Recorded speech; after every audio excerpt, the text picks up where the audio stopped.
Hey guys, Brass Facts here. Sig Made a PDW. You're probably going to have a number of questions right out of the get-go. Let's try to answer some of those. Number one, what the fuck? Sig made a PDW?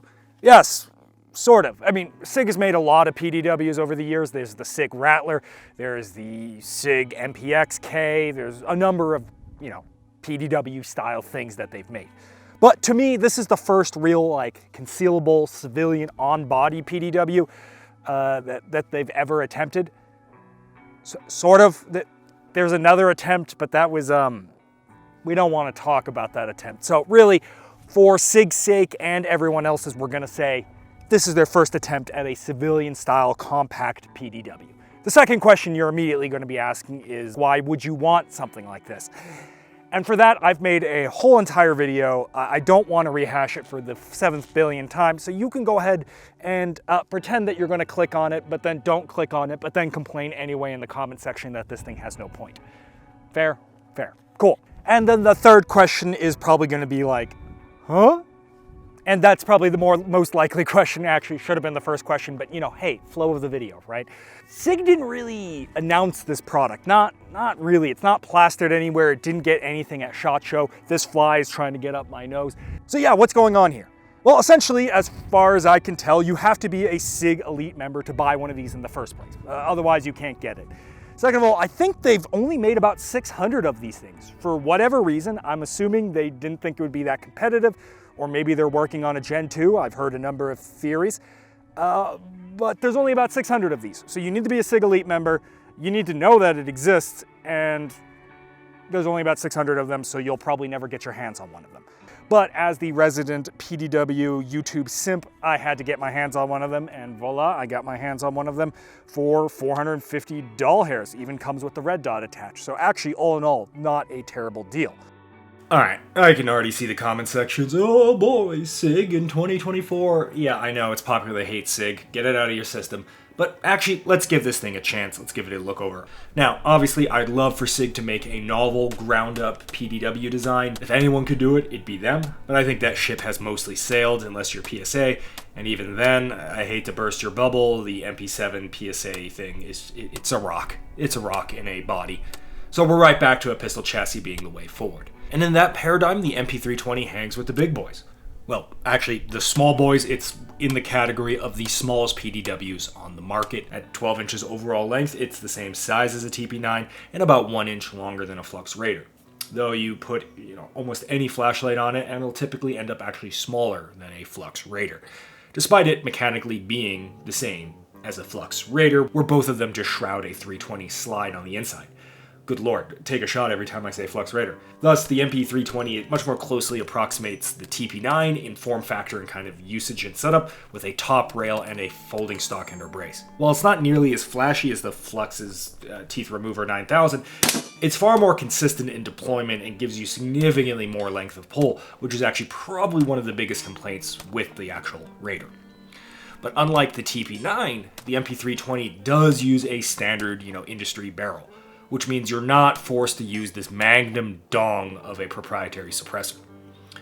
Unfortunately for both me and this random Andrew Garfield lookalike, who both have Flux Raiders, we only have 320 compact slides and barrels, so when we put that into this MP320, there's actually not enough room to mount a standard suppressor. But I'm pretty sure if you grab a standard length slide with a threaded barrel, you should be good to go as long as you don't have a super-sized suppressor. Condensing down a 7-minute overview into about 45 seconds, yeah, I mean, we mentioned the top rail already. It's got a folding stock, which is the Picatinny style. Oh, shit, folding brace. Sorry, ATF, thanks for the reduced times and suppressors, I guess. But it's got a folding brace, which can be attached via the Picatinny method, so you can remove the brace. The brace itself is actually pretty decent in the sense that it locks up pretty well and can be easily deployed. It sucks donkey dick because the rear component, the actual brace section, can just kind of free rotate like a helicopter, and it gets in the way all the time. You're just looking to... your stock is... You need to adjust your stock, sir. I hate this thing. Here, rotate it to the left. Yeah, now try that. It's also a bit awkward to shoot this thing with the brace collapsed, that you can't really get to the safety at all, so most of the time you're just going to deploy this thing, which is fine. This isn't really a pistol style one which you can deploy out of a holster, so you're gonna have the brace deployed. Why does this thing recoil so much? It also has an AR-15 style charging handle, which attaches to the rear component that holds the plunger in, the rear plate. It does seem to unfortunately cause some malfunctions, as it is putting extra friction onto the slide, and we were getting a tad more malfunctions than I would expect in the given round count that we shot it at. Speaking of which, we shot this for about 600, 700 rounds, and I got about 4 malfunctions throughout. Granted, the gun was a bit dry, maybe not broken in, but it's more than I would have expected.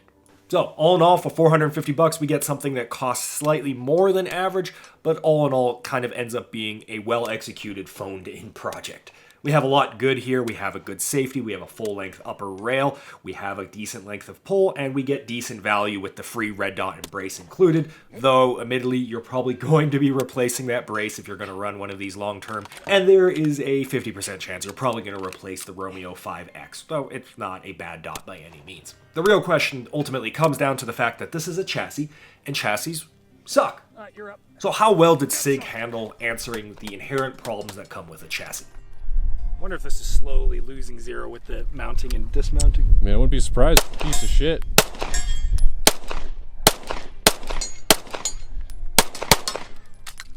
Oh, shit. Oh, we're out.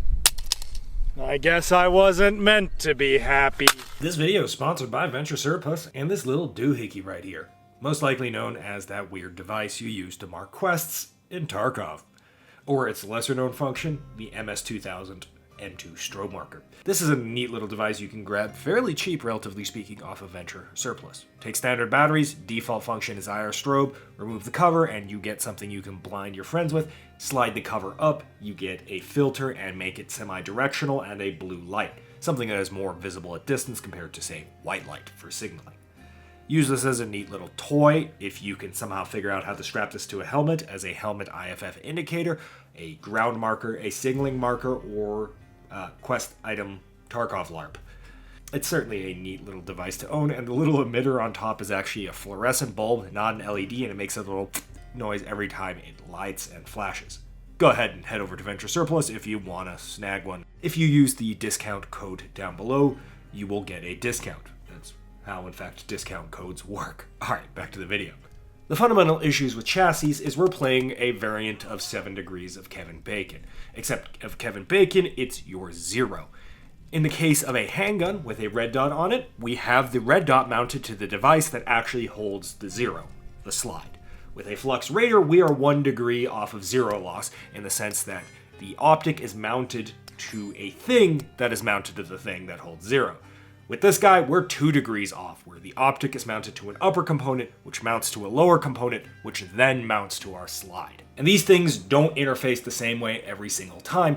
Some chassis PDWs do this well, like, yes, the Flux Raider, which has very good rigidity, return to zero, and is actually a single piece design, and it maintains about 1 to 2 inches at 25 yards. Some chassis do this bad, like the Microroni and the B&T Glock chassis, and as much as it pains me to say, sort of the TP9.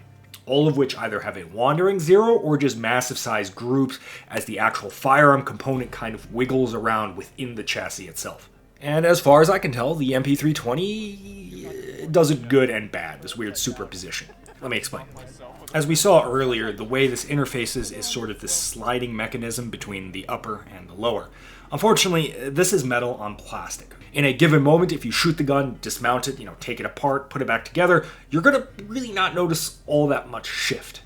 However, the issue with plastic on metal is you're going to get wear over time.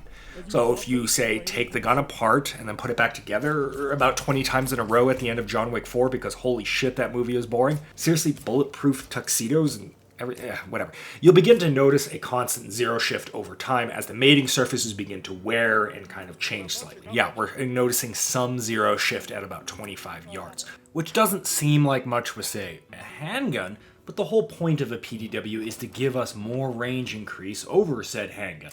So if we're beginning to miss targets entirely at 50, 75 yards, well then what was the point to begin with? Unfortunately though, a lot of PDWs, especially PDW chassis, tend to suck ass, to put it bluntly. And even with this zero shift of about 1 inch at 25 yards, while not optimal, is the kind of worst case scenario. You're not going to attach, reattach this thing over and over again.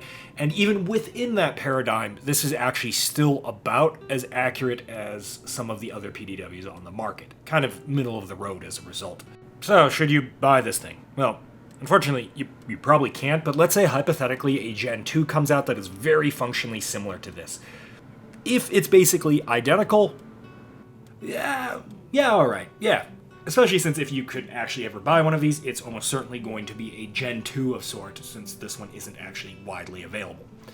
If you already have a TP9 Flux Radiator or something to that effect, this isn't so good that you should sell those for this. And also, if you weren't sold on PDWs, I don't think this guy's going to change your mind. It's not that good. Well, unless your only issue was that the TP9 was too expensive and the Flux Radiator kind of has a short length of pull, then yeah, actually this fills that nice little niche in the market as the sort of in-between variant of both of those guns. Now, it's not perfect, granted, are any PDW chassis, and you're likely going to remove the red dot for something much higher, and you're certainly going to swap the helicopter dick brace for literally anything else, which ends up making this value proposition a lot worse, but despite the SIG memes, this is actually honestly a pretty good first showing, all things considered. Regardless, this has been a neat exploring into forcing my friends to run a SIG chassis that they didn't want to, and hopefully you enjoyed your time here too. Well, so that was a short one.